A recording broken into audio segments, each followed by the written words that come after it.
కీర్తన గ్రంథము 56వ కీర్తన 8వ వచనాన్ని మనం చదువుకుందాం. నా సంచారములను నీవు లెక్కించి ఉన్నావు, నా కన్నీళ్లు నీ బుడ్డిలో నుంచబడి ఉన్నవి, అవి నీ కవిలలో కనబడును కదా. చాలండి, చిన్న ప్రార్థన చేసుకుని ఈ వాక్య భాగాన్ని మనం ధ్యానం చేద్దాం. దయగల మా తండ్రి, నీకు వందనాలు. ఈ శ్రేష్టమైన సమయంలో చదవబడిన లేఖన భాగాన్ని మా అందరి వినికిడిలో దీవించండి, భద్రపరచండి. ఈ సమయంలో, ఈ సందర్భంలో పొడుగున బిడ్డలందరితోనూ, అలాగే యూట్యూబ్ లో వీక్షించబోతున్న బిడ్డలందరితోనూ మీరే సూటిగా స్పష్టంగా మాట్లాడండి. వినగలిగే చెవులను గ్రహించే హృదయాలు దయచేయండి. యేసయ్యా, మీరు మాట్లాడితే మాకు ఆశీర్వాదమయ్యా, మీరు మాట్లాడితే మాకు మేలయ్యా, నీవు మాట్లాడితేనే మేము బ్రతుకుతామయ్యా. నీవే మాట్లాడి మీరు మహిమను పొందండి. వాక్యోపదేశం అటగించి ప్రతి విధమైన దురాత్మల క్రియలను, వాటి ఆలోచనలు యేసుక్రీస్తు నామములో బంధిస్తూ మీరు మాత్రమే మహిమను పొందుకోమని మా రక్షకుడు, మా విమోచకుడు అయిన యేసుక్రీస్తు నామమున ప్రార్థన అడిగి వేడుకుంటున్నారు తండ్రి, ఆమేన్. ప్రియులారా, చదవబడిన వాక్య భాగాన్ని గతంలో బహుశా మనం చాలా సార్లు చదివినటువంటి అనుభవం ఉందేమో, విన్నటువంటి అనుభవం, ఎక్స్పీరియన్స్ ఉందేమో, నాకైతే తెలియదు. కానీ ఈ వాక్య భాగాన్ని చదువుతున్నప్పుడు పరిశుద్ధాత్మ నన్ను ప్రేరేపించిన కొన్ని మాటలు మీ ముందు ఉంచాలని నేను ఆశపడుతూ వస్తున్నాను.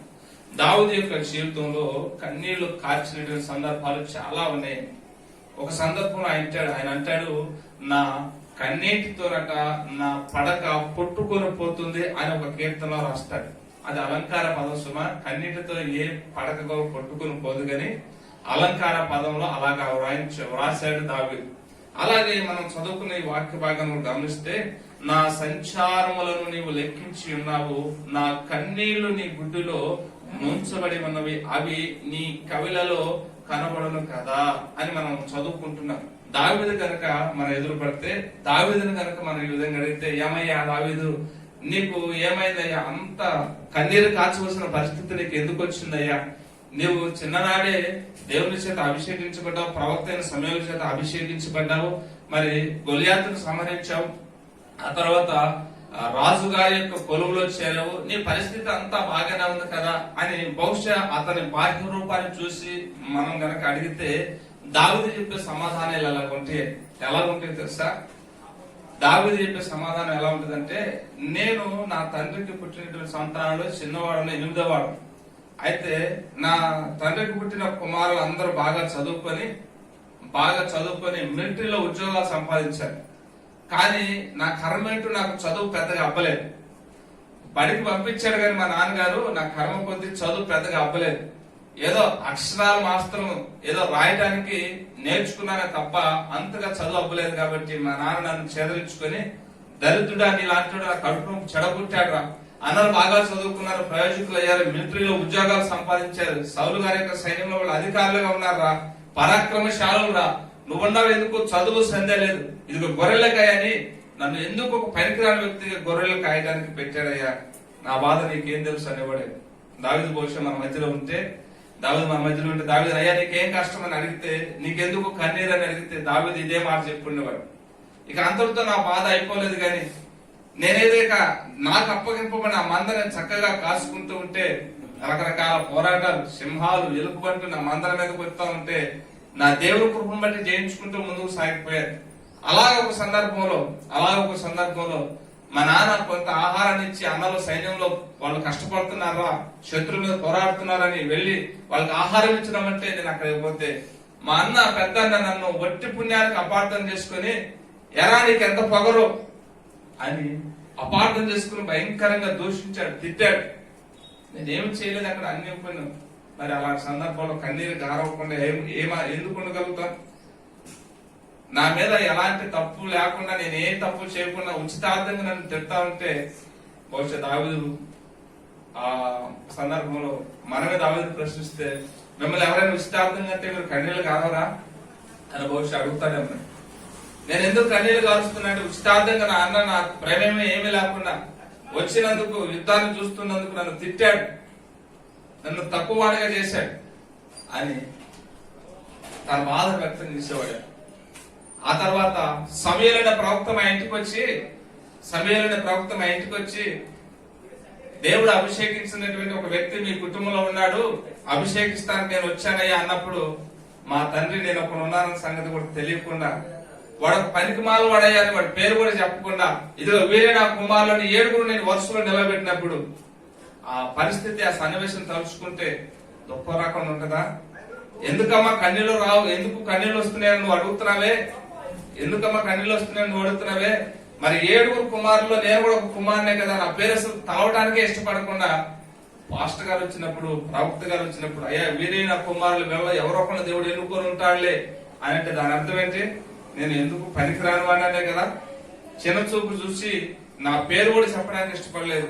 అలాంటి పరిస్థితి తలుచుకున్నప్పుడు నాకు కన్నీళ్లు రాకుండా ఎలా ఉంటాయి అని భవిష్యత్తు చెప్పుకునేవాడు. ఇంకా కన్నీళ్ళు ఎందుకు అంటావా? ఇంకా చాలా విషయాలు ఉన్నాయి నా జీవితంలో కన్నీళ్ళకి గల కారణాలు. ఎందుకనంటే ఇదిగో పిల్లనిచ్చి పెళ్లి చేస్తున్నా నా మామయ్య నన్ను చంపాలని ప్రయత్నించాడు. మరి కన్నీళ్లు దాచుకుని ఎలా ఉంటాను?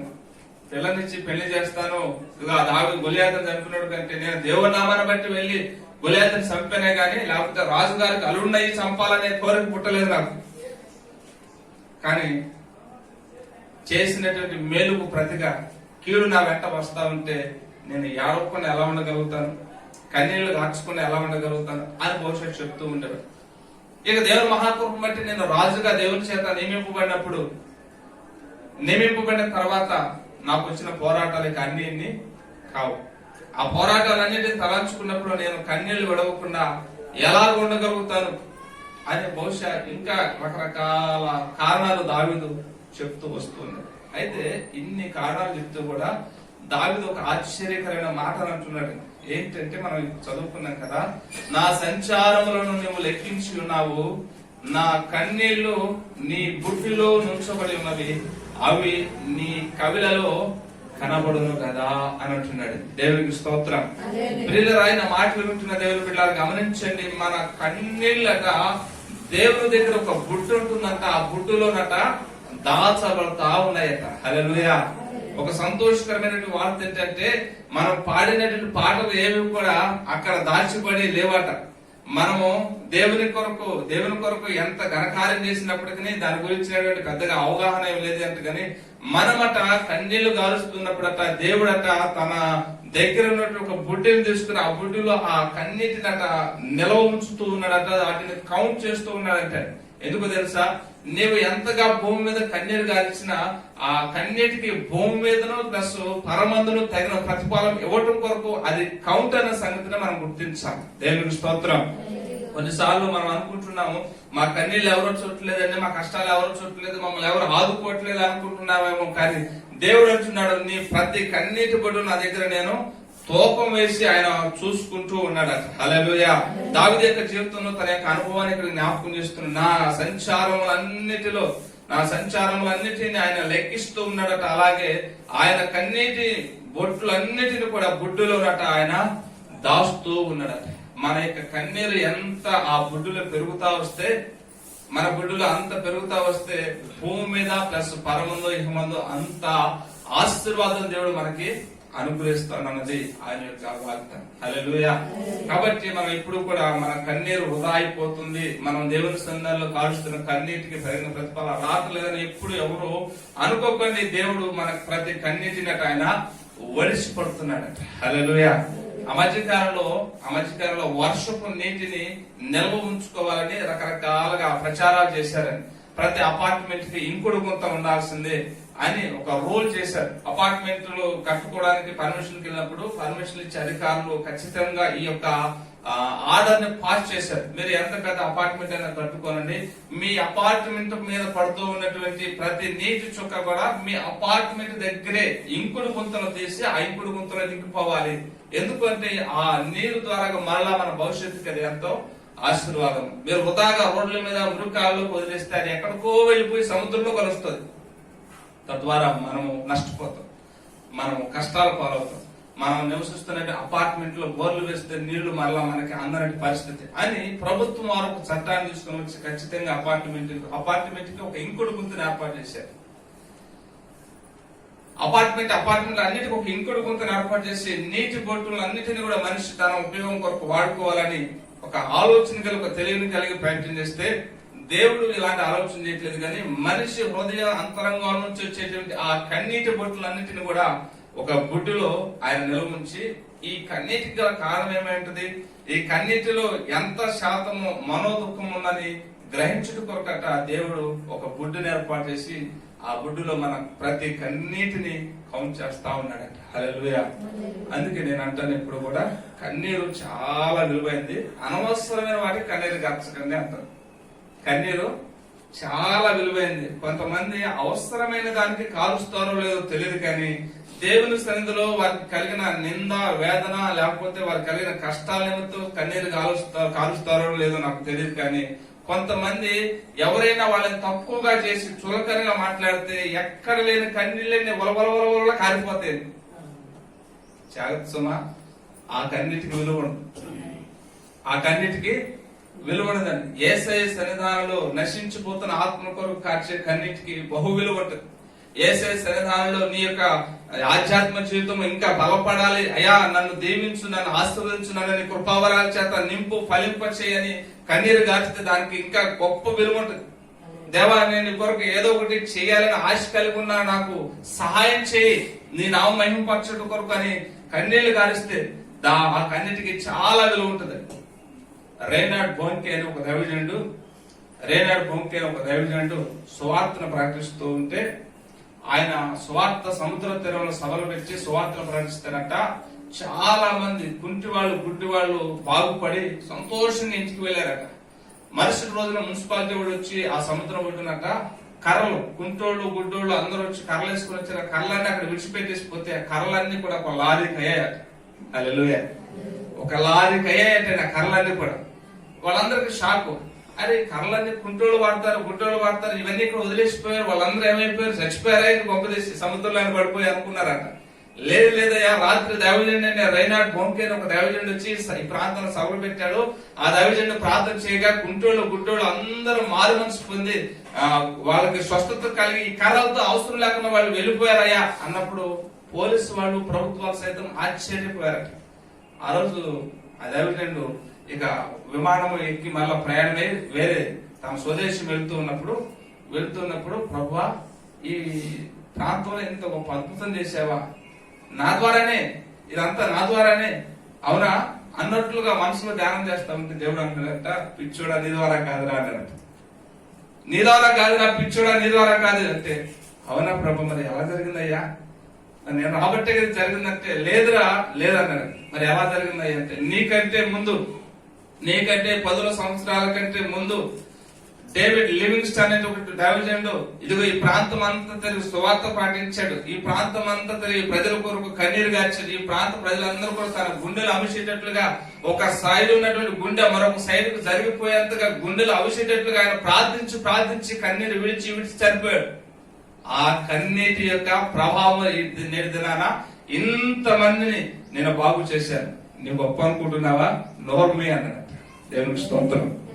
కన్నీటికి ఉన్నటువంటి ప్రభావం నేటి దినాన అనేకులు రక్షించబడుతున్నారు, మానమనసు పొందుతున్నారంటే మాలాంటి వాడు గొప్పతనం ఏం కాదు, కానీ మన కొరకు ఎవరో కన్నీరు గార్చారు, మన కొరకు ఎవరో విజ్ఞాపన చేశారు, మన కొరకు ఎవరో బహు రోధించారు. కాబట్టి ఆ యేసయ్య దాచుకున్నటువంటి ఆ యొక్క బుడ్డులో కన్నీటి శాతాన్ని చూసి ఇలా ఆ ప్రాంతాల్లో ఇలాంటి అద్భుతాలు చేయాలని తలంచాడు. కాబట్టి ఆయన కార్యాలయం జరిగించాడు. దేవునికి స్తోత్రం. కాబట్టి మన ఆధ్యాత్మ జీవితంలో మన కన్నీరు వృధా అయిపోతుందని ఎప్పుడు అనుకోకండి. కన్నీటికి విలువను కట్టేటువంటి దేవుడు మన ప్రభువైన యేసుక్రీస్తు. కన్నీటిని ఆయన ఎప్పుడు కూడా తన యొద్ద ఉంచుకునేటువంటి వాడు. నా కన్నీళ్లు నీ బుడ్డిలో నుంచబడి ఉన్నవి, అవి నీ కవిలలో కనబడును కదా. కవిలలో అంటే పుస్తకం అని అక్కడ ఇన్పుట్ లో రాయబడి ఉంది, మీరు ఏమీ ప్రయాసపడిన అవసరం లేదు, వెతకన అవసరం లేదు. కవిలలు అంటే పుస్తకాల్లో రాయబడేటువంటి కొన్ని ఉన్నాయండి, మీకు జ్ఞాపకం చేసి ముందుకెళ్తా. పుస్తకాల్లో రాయబడేవి ఏంటో తెలుసా? మలాకి 3లో రాయబడి ఉంటుందట, ఆయన ఏందో భయభక్తులు కలిగిన వారు మాటలాడుకొనుచుండగా యెహోవా చెవికి ఆలకిస్తారట. అవన్నీ కూడా ఒక గ్రంథంలో రాయబడ్డాయి. అలాగే మానవుని యొక్క జీవితంలో జరిగించినటువంటి ప్రతి కార్యములన్నిటి కూడా గ్రంథంలో రాయబడి ఉంది. అలాగే మనము రక్షింపబడి మారు మనసు పొంది పాప క్షమాపణ నిమిత్తం బాప్తిసం పొందినప్పుడు కూడా మన పేరు కూడా జీవ గ్రంథంలో రాయబడింది. హల్లెలూయా. కాబట్టి ఇవన్నీ కవిలలో రాయబడేటువంటి వాటిని గురించినటువంటి వివరణ. ఇంకా ముందుకు వెళ్తాను. దావీదు యొక్క అనుభవాన్ని మనం జ్ఞాపకం చేశాను కదా. ఇర్మియా గ్రంథంలో ఒక మాట మీకు జ్ఞాపకం చేసి ముందుకు సాగుతా. 31వ అధ్యాయం 15-16 వచ్చిన చదువుదామా. ఇర్మియా గ్రంథము 31వ అధ్యాయం 15-16. యెహోవా ఎలాగూ సెలవిస్తున్నాడు, ఆలకించుడి. రామాలో అంగలార్పును మహారోదన ధ్వనియు వినబడుచున్నది. రాహేలు తన పిల్లలను గురించి ఏడ్చుచున్నది. ఆమె పిల్లలు లేకపోయినందున ఆమె వారిని చూచి వచ్చి ఓదార్పు పొందనొల్లకున్నది. యెహోవా ఈ ఆజ్ఞ ఇచ్చుచున్నాడు. ఈ 7వ ఊరుకొనుము, కన్నీళ్లు విడుచుట మానము. నీ క్రియ సఫలమై జనులు శత్రువుని దేశములో నుండి తిరిగి వచ్చెదరు. ఇదే యెహోవా వాక్కు. రాహేలు ఎవరు భార్య అండి?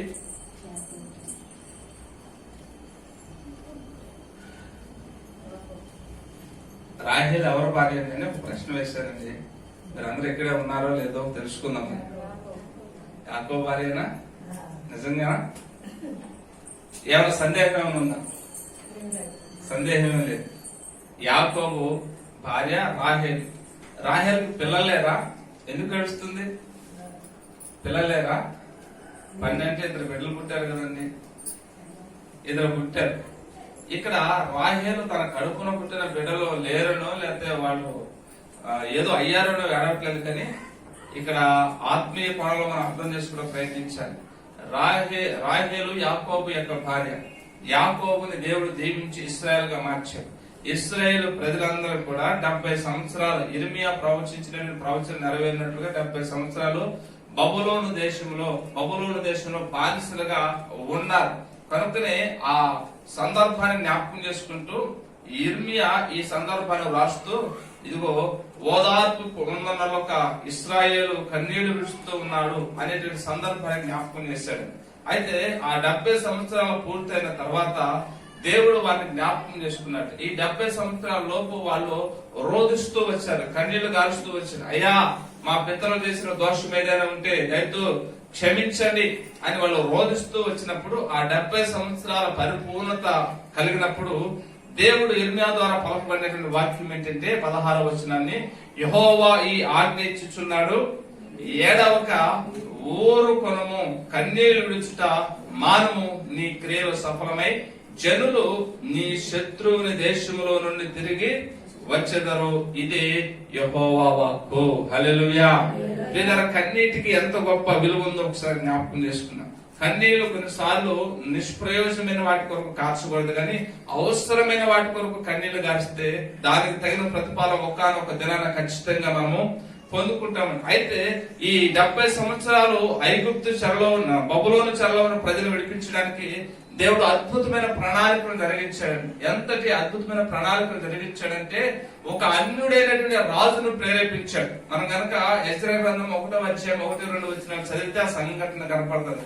ఒక అన్యుడైనటువంటి రాజు, అతని పేరు కోరేష్.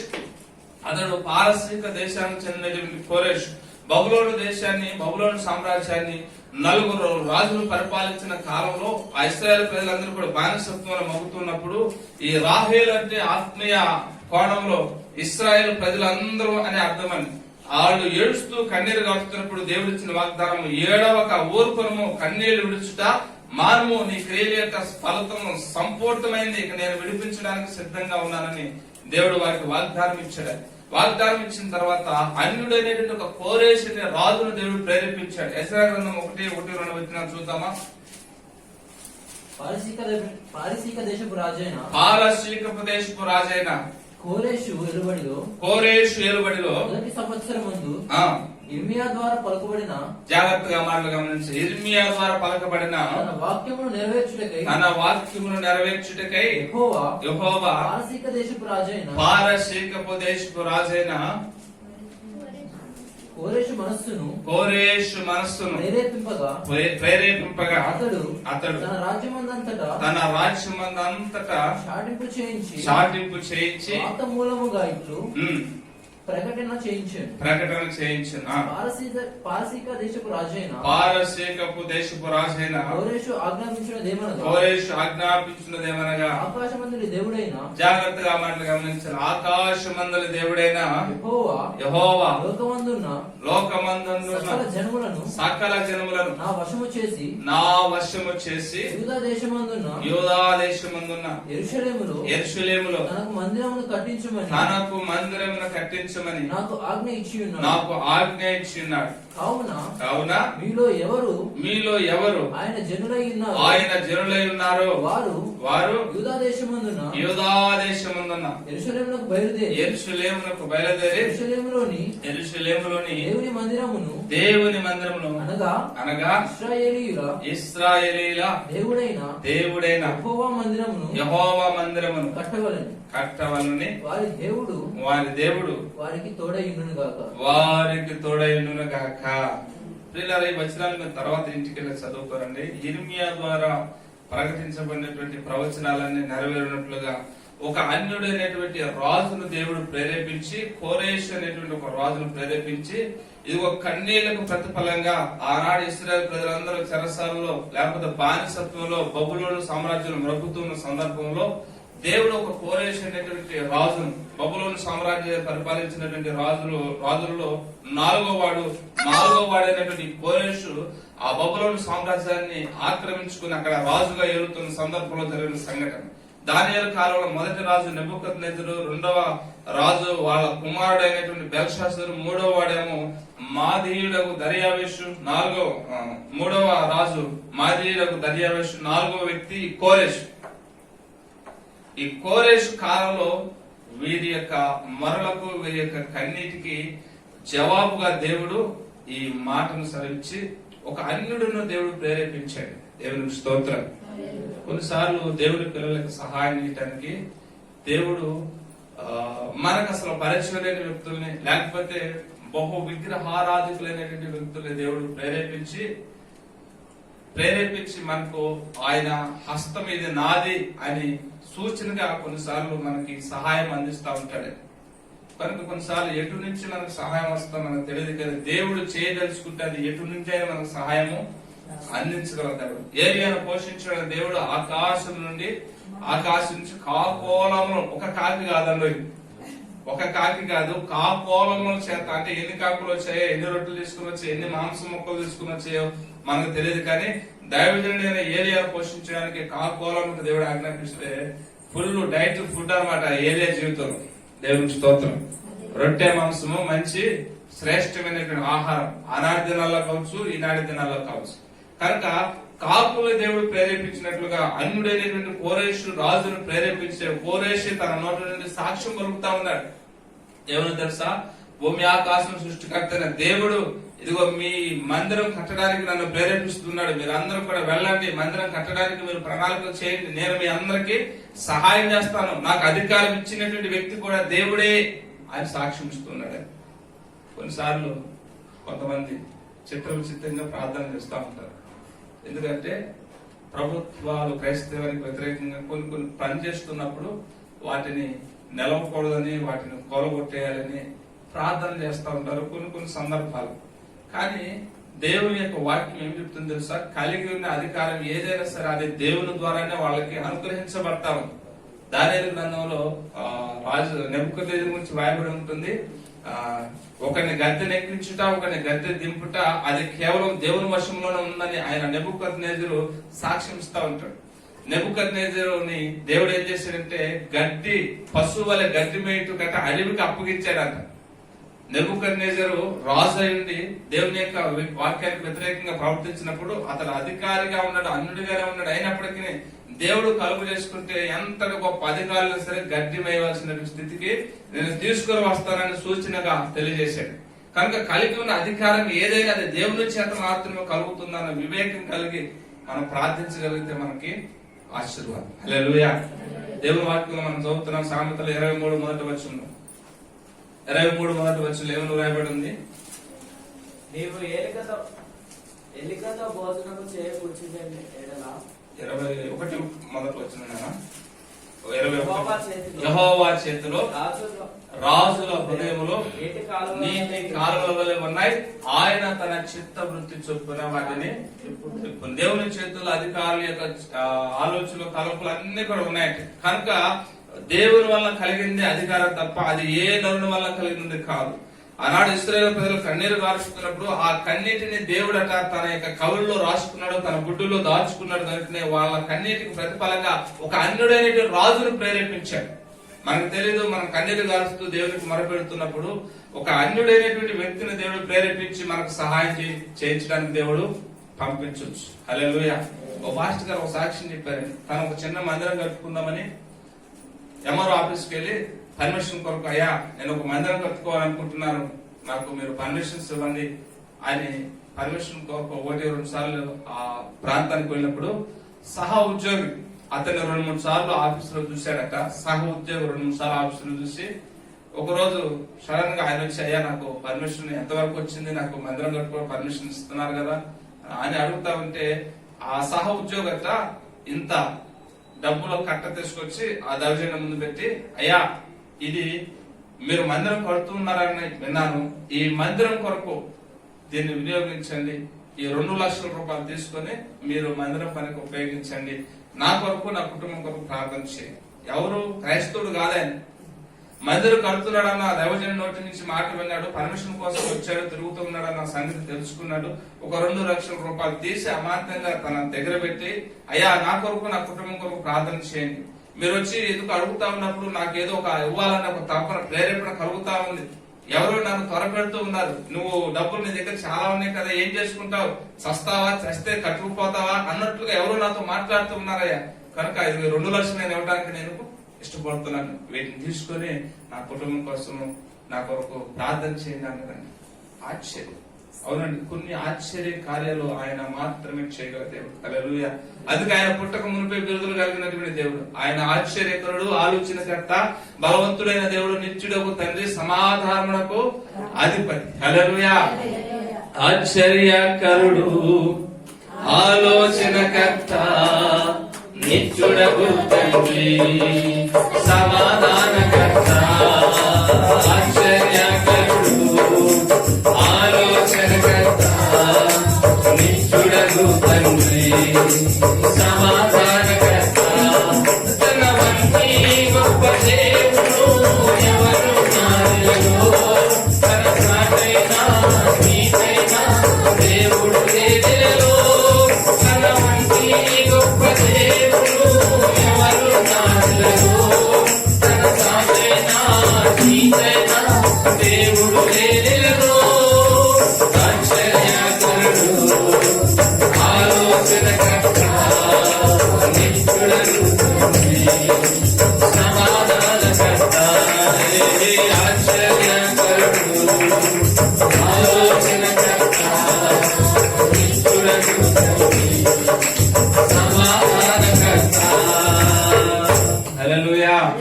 ప్రియులారా, అన్యుడైన కోరేషును దేవుడు ప్రేరేపించడానికి గల కారణం ఏంటంటే ఆ రాహేలట కన్నీరు గారుస్తా ఉందట. అప్పుడు అన్నాడు ప్రవక్త, ఏడవక ఊరుకో అన్నాడు. ఏమన్నాడు?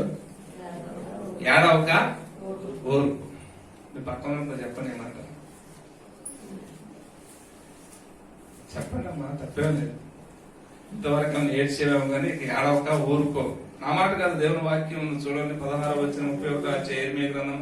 యెహోవా ఈ ఆజ్ఞ ఇచ్చుచున్నాడు, ఏడవక ఊరుకొనుము, నీ కన్నీళ్లు విడుచుట మానము, నీ క్రియ సఫలమై జనులు శత్రువుల దేశంలో తిరిగి వచ్చేదరు. ఇదే యెహోవా వాక్కు. ఈ మధ్యాహ్నం కాల్సిన ప్రభు మీతో చెప్తున్నమాట, ఏడవక ఊరుకోను, ఏడవక ఊరుకోను. అనవసరంగా ఏడవకండి, అనవసరంగా కన్నీళ్లు గార్చకండి. ఏడవలసినటువంటి అంశాలు కొన్ని చెప్పమంటారా? సంవత్సరాల తరబడి దేవుని సన్నిధానికి వస్తున్నా కానీ మన కుటుంబీకులు ఇంకా రక్షణ లేని ప్రజలు చాలా మంది ఉన్నారు. అందుకొరకు ఏడవ. ఏసే ఒక సందర్భంలో చెప్పాడు కదా, ఏసే శిలువను మోసుకుంటే వెళ్తారంటే అమ్మలక్క అందరూ కూడా ఆయన వస్తూ ఎంతెంత కష్టాలు పడుతున్నావయ్యా, అయ్యా ఈ కష్టం భరించలేంది అని పాపం కన్నీళ్లు కాలుస్తా ఆయన మీద సానుభూతి వ్యక్తం చేస్తా ఉంటే ఏసైకి సానుభూతి వ్యక్తం చేసేవాళ్ళు అంటే మహాశాఖ శిరాక. ఏసైకి సానుభూతి చెల్లించేవాళ్ళన్న, అపోస్తలులకు సానుభూతి చెల్లించేవాళ్ళన్న మహాశాఖ శిరాక. ఆ సందర్భంలో ఏసై ఏమన్నాడు తెలుసా? అమ్మా నా కోసం ఏడ్చింది జాలే గాని, నేను శరీరధారగా జీవించిన దినాల్లో 33.5 సంవత్సరాలు మీ అందరి కొరకు ఏడ్చారు. ఆ సంగతి మీరు ఎప్పుడైనా గుర్తించారా? ఆ సంగతి మీరు అందరూ గుర్తించారా అన్నట్లు నా కొరకు మీరు ఏడ్చింది చాలు గాని ఇక మీరు ఏడవలసినటువంటి అంశం మరొకటి ఉంది. మరొక అంశం ఉంది, దానికోసం మీరు ఏడవండి అన్నది. ఏంటి అంశం? మీకోసం మళ్ళా మర్చిపోమాకండి. మన మీద పర్ఫెక్ట్ అనుకోమాకండి. మన కొరకు, మన పిల్లల కొరకు ఏడవండి అన్నాడు. రాహేలు ఎందుకు ఏడ్చింది? మనకేదో పిల్లలు లేరని కాదు, ఆల్రెడీ బంగారం లాంటి పిల్లలు ఉన్నారు, మంచి వారసులు, యోసేపు ఫలించేది కొమ్మ, అలాంటి సంతానం ఉన్నారు. కానీ ఆమె ఏడుపు ఎవరి గురించి? ఇశ్రాయేలు ప్రజలందరి కొరకు. యాకోబు భార్య గనక, యాకోబును దేవుడు ఇశ్రాయేల్ గా చేసాడు కనుక ఇశ్రాయేల్ జనాంగం అంతా కూడా బబులోను రాజ్యంలో చెరబట్టబడి ఉన్నారు కనుక ఆ చెరబట్టబడిన పిల్లలందరూ ఎప్పుడు వస్తారా, దేవుని యొక్క మందిరాన్ని ఎప్పుడు కట్టుకుంటారా, స్వేచ్ఛగా ఎప్పుడు దేవుని ఆరాధించుకుంటారా, సృష్టికర్తైన దేవుల్లో ఎప్పుడు నిలిచి ఉంటారని ఆమె ఏడుపుకు దేవుడు ఒక దినాన ఫుల్ స్టాప్ పెట్టాడు. ఆమె కన్నీటికి అన్నిటిని జ్ఞాపకం చేసుకున్నాడు. ఆమె కన్నీటికి దేవుడు ప్రతిఫలాన్ని దేవుడు ఒక రాజు, అన్యుడైన రాజును ప్రేరేపించి వాళ్ళ కన్నీటిని నాట్యంగా మార్చేశాడు. హల్లెలూయా. మన కన్నీటిని నాట్యంగా మార్చగలిగిన దేవుడు మనకు ఉన్నాడు. ఆ సంగతి మనం ఎప్పుడు మర్చిపోకూడదు. హల్లెలూయా. వాళ్ళు పాట పాడుకున్నారని ఆ పాటని మనం ధ్యానం చేసుకుని మనం ముందుకు సాగుతాం. కీర్తన గ్రంథము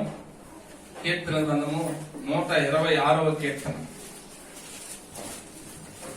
వాళ్ళు విడుదల పొందినప్పుడు, వాళ్ళు చెరసాల నుంచి విడుదల పొందినప్పుడు వాళ్ళందరూ కలిసి ఒక పాట పాడుకొని ప్రభువును బహుగా స్తుతించిన ఒక సందర్భం ఉంది. 126వ కీర్తన వచనాలన్నీ త్వరగా చదవనమ్మా. సియోనుకు తిరిగి వచ్చిన వాళ్ళు యెహోవా చెరలో నుండి రప్పించినప్పుడు మనము కలగనిన వాని వలె నుంటిమి, మన నోటి నిండా నవ్వుండెను, మన నాలుక ఆనంద గానముతో నిండి ఉండిన. అప్పుడు యెహోవా వీరి కొరకు గొప్ప కార్యము చేసినని అన్యజనులు చెప్పుకునేది. హల్లెలూయా. వాళ్ళు 70 సంవత్సరాల బానిసత్వంలో ఉండేసరికండి వాళ్ళకి అది అలవాటు అయిపోయింది. మీకు సంగతి చెప్పనా, ఏనుగు ఎంత బలమైంది? ఏనుగు తొండానికి ఉన్నటువంటి బలమట సింహము బలము కంటే కూడా ఎక్కువ బలమట. అందుకే సింహాలు సైతం ఏనుగుల జోలికి రావు. గట్టిగా తొన్నంతో ఒక లాగి కొట్టిందంటే సింహం కూడా చచ్చిపోతుంది. ఏనుగు అంత బలమైంది కదా. ఆ బలమైనటువంటి ఏనుగునట ఒక 3 రోజులు ఒక ఇనుప గొలుసుతో కట్టేసి ఆ తర్వాత ఒక చిన్న సన్నటి దారంతో కట్టేస్తే అది చేయి తీసేసిన తర్వాత 3 రోజులు ఒక బలమైన ఇనుప కట్టుతో కట్టినప్పుడు అది ప్రయత్నిస్తుంది లాగడానికి. ఎలాగా? తెంపుకొని వెళ్ళడానికి ప్రయత్నిస్తే అది ఇనుప సంఖ్యలు కనుక అవి తెగదు కాబట్టి 3 రోజులు అలాగే ఉండిపోతుంది. ఇక ఆ తర్వాత ఇనప సంఖ్యలు తీసేసి అది ఓర్చుకుపోతుంది, అది లాగడానికి ప్రయత్నిస్తుంటుందని ఆ ఏనుగును కలిగిన యజమాని అట ఒక సన్నటి తాడు కట్టేసి ఆ చెట్టుకో లేదా ఏదైనా పొందుకు కట్టేస్తాడు. ఇక ఏనుగట ఇక ఎప్పుడు కూడా నేను లాగి తెంపుకొని వెళ్ళిపోదామనే సాహసం లేదట. ఎందుకు? 3 రోజులు ప్రయత్నించాను కాబట్టి ఇక అది ఎప్పటికీ నా వల్ల కాదు. ఇక 3 రోజులు ప్రయత్నించాను కాబట్టి ఇక ఎప్పటికీ నా వల్ల కాదు, ఇది బలమైనది, నా బలం కంటే ఈ యొక్క తాడు బలమైనది అనేది మైండ్ లో ఆటోమేటిక్ ఫిక్స్ అయిపోయి అది కదలదట మెదలదట అక్కడే ఉంటదట. మీరు ఎప్పుడైనా సర్కస్ వాళ్ళు తీసుకుని వచ్చినప్పుడు వాళ్ళు ఏనుగు కట్టేసే తాడు పెద్ద పెద్ద గొలుసులు కాదని ఒక చిన్న మన దండాలు కట్టుకుంటాం కదా, అలాంటి ఒక తాడుతో కట్టేస్తారు. మరి అది ఆ ఏనుగు బలం ఉంది ఎంత అంటే చాలా చిన్నది, కానీ ఎందుకు పోదంటే దాని మైండ్ లో ఒకటి ఫిక్స్ చేసి పెట్టుకుంది ఏమని, ఇక నేను దీన్ని తెంపటము నా వల్ల కాదు. అలాంటి ఇస్రాయేల్ ప్రజలు కూడా బహుశా అదే అనుకున్నారేమో. ఈ కీర్తన భాగం చదువుతున్నప్పుడు మనము కళ కన్న వాని వలె నుంటిమి. బహుశా ఒకళ్ళు పలకరించుకుంటా ఉంటారు, ఏ బ్రదరు ఏం చేస్తుంది, నిజమేనంటారా? ఏం జరుగుతుంది ఇక్కడ? ఆడెవడో ఒక అన్యుడు ఏంటి, వాడు దేవుడు నాకు దర్శనం ఇచ్చాడంటే ఏంటి, లేకపోతే దేవుడు మిమ్మల్ని అందరినీ మేము ఊరికి పంపిమంటున్నాడు అని అంటే ఏంటి, నిజమేనంటారా? అది బహుశా ఒకరితో ఒకరు ఏ సిస్టర్ ఇది నిజమేనంటారా? ఇది నిజమా కళ అని అంటే ఎవరు పక్కన మా దీపు పట్టి గట్టిగా ఒకళ్ళని గట్టిగా గిల్లేసి ఉంటది. గట్టిగా గిల్లితే అబ్బా అని ఎవరో ఒకరు అరిచి ఉంటారు. ఎందుకమ్మా గిల్లేమంటే ఇది నిజమని తెలుసుకోవాలంటే, ఇది నిజమని తెలుసుకోవాలంటే, ఇది నిజమే, దేవుడు మనల్ని విడుదల చేశాడు, మన పితరుల ప్రార్థన, మన పితరుల కన్నీరును దేవుడు జ్ఞాపకం చేసుకున్నాడు. కాబట్టి మన నోటి నిండా నవ్వు ఉంది, మనం విడుదల పొందాము, మన కన్నీటికి నాట్యమును దేవుడు మనకు అనుగ్రహించాడని ఈ పాట అంతా కూడా సారాంశం. హల్లెలూయా. చదువుతావా? మనం కలగని వారి వల్ల ఉంటుంది, మన నోటి నిండా నవ్వుండెను, మన నాలుక ఆనంద గానంతో నిండి వినును, అప్పుడు యెహోవా మీ కొరకు గొప్ప కార్యములు చేసినని అన్యజనులు చెప్పుకున్నది. యెహోవా మన కొరకు గొప్ప కార్యములు చేసి ఉన్నాడు, మనము సంతోషభరితులమై దక్షిణ దేశములో ప్రవాహములు పొర్లునట్లుగా యెహోవా చెరపట్టబడిన మా వారిని రప్పించుము. కన్నీళ్లు విడుచుచు విత్తువారు సంతోష గానముతో పంట కోసెదరు.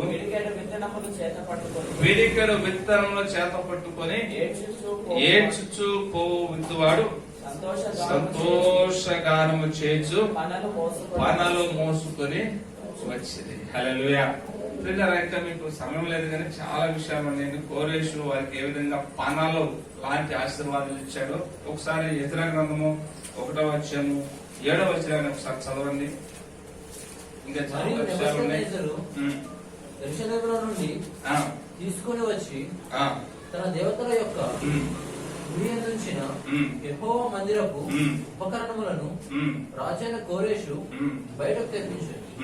పారసీక దేశపు రాజైన కోరేషు తన ఖజానాదారుడైన మంత్రి దాతు ద్వారా వాటిని బయటకు తెప్పించి లెక్క చేయించి యూదులకు అధిపతియగు షేష్బజ్జరు చేతికి అప్పగించారు. వాటి యొక్క లెక్క 30 బంగారపు పల్లెములను, 1000 వెండి పల్లెములను, 29 కత్తులను, 30 బంగారు గిన్నెలను, 410 వెండితో చేయబడిన 2వ రకమైన గిన్నెలను, మరి ఇతరమైన ఉపకరణములను 1000 అయి ఉండేను. బంగారు వస్తువులను, వెండి వస్తువులను అన్ని 5400. షేష్బజ్జరు బబులోను చెరలో నుండి విడిపింపబడిన వారితో కూడా కలిసి వీటన్నిటిని యెరూషలేమునకు తీసుకుని వచ్చారు. దేవునికి స్తోత్రం. హల్లెలూయా. నిద్రపోతున్న వారందరూ గట్టిగా హల్లెలూయా.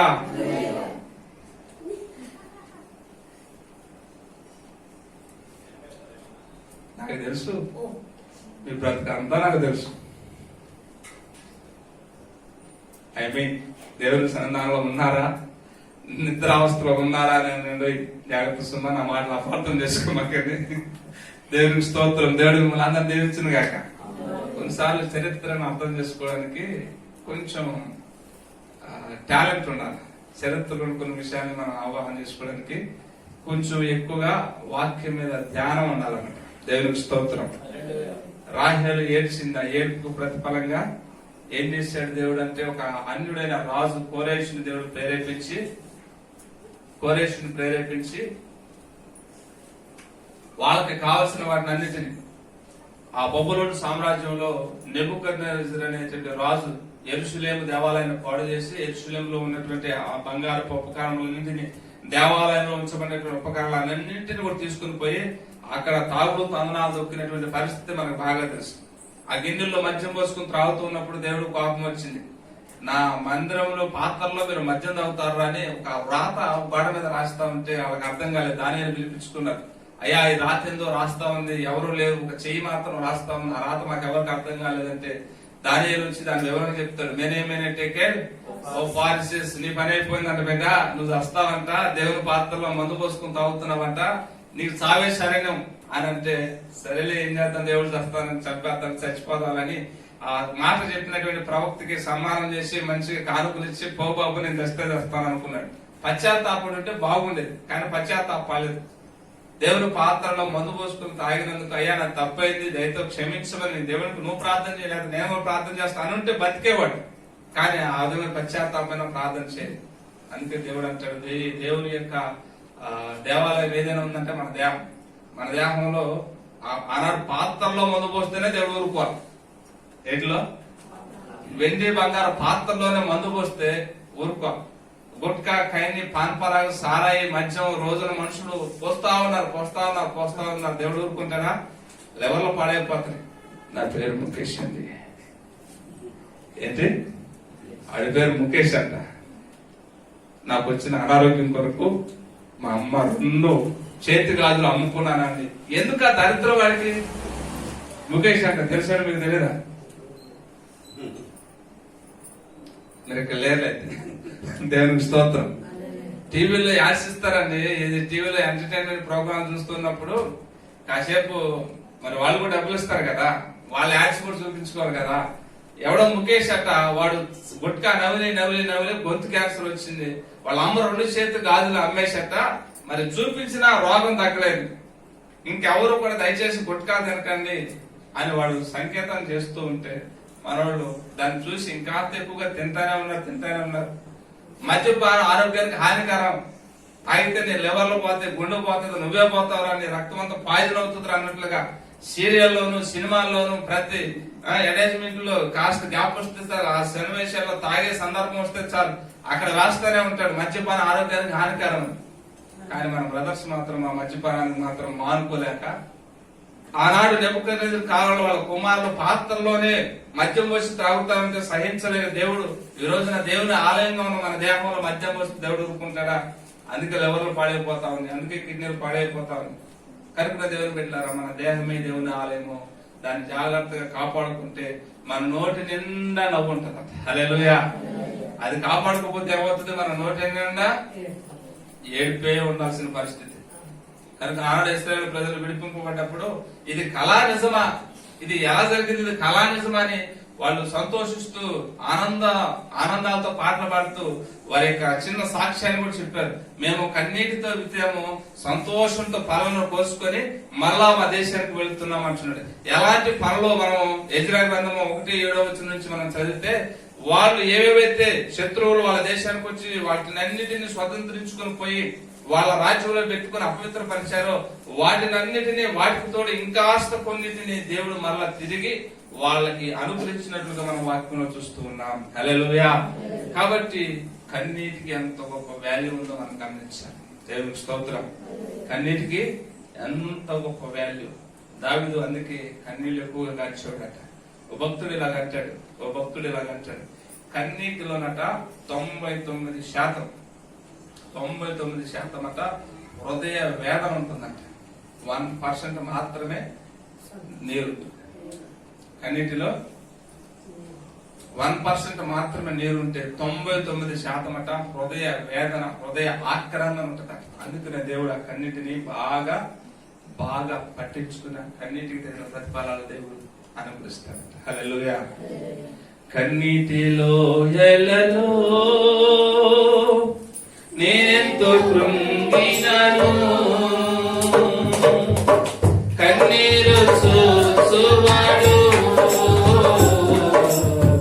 కార్యము జరిగించును. కన్నీటిలో ఎలలో నేనెంతో కృంగినను, కన్నీరు చూసువాడు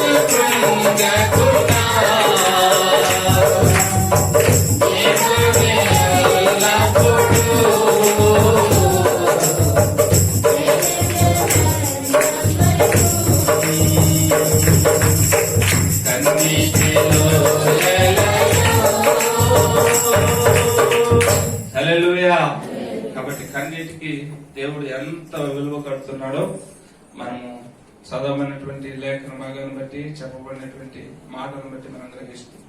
కాబట్టి మన కన్నీటిని నాట్యంగా మార్చబోయే రోజు దేవుడు మనకు అనుగ్రహించును గాక. ఇక ఏడవకము, దేవుడు నీ కన్నీటిని